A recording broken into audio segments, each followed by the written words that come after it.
आरक्षण संपल्याचं ओबीसी मंत्र्यांनी आता तरी सांगावं. ओबीसी नेते लक्ष्मण हाकेंचं हे वक्तव्य आहे.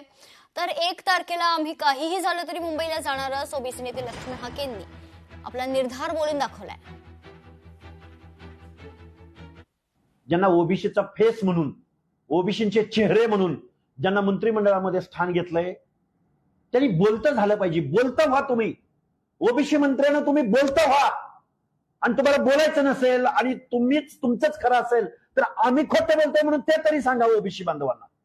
लक्ष्मण हाकेच्या डोक्यावर परिणाम झालाय असं तुम्ही सांगा ओबीसींना. 19% मायक्रो मायक्रो मायक्रो ओबीसी आहेत.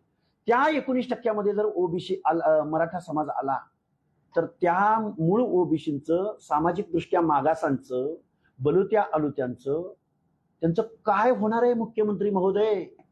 मुख्यमंत्री महोदयांना माझं सांगणं आहे, काल परवाच आपल्या शासनातर्फे सांगण्यात आलं की या महाराष्ट्रामध्ये 2017 सालापासून पुढे 22,20,577 कुणबी प्रमाणपत्र वाटली गेली.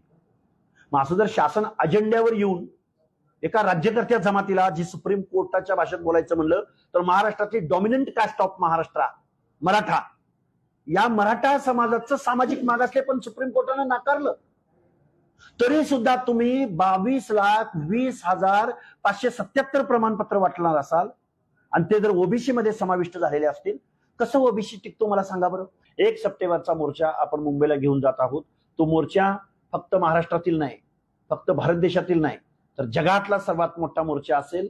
एवढी माझी या सर्व महाराष्ट्रामधल्या ओबीसी विजयंतींना 1 सप्टेंबरच्या मोर्चामध्ये सामील होण्याची विनंती आहे.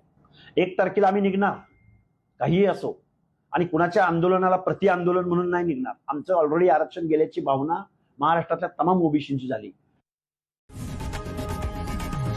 लोकशाही मराठी ऐका, पहा, जागरूक रहा.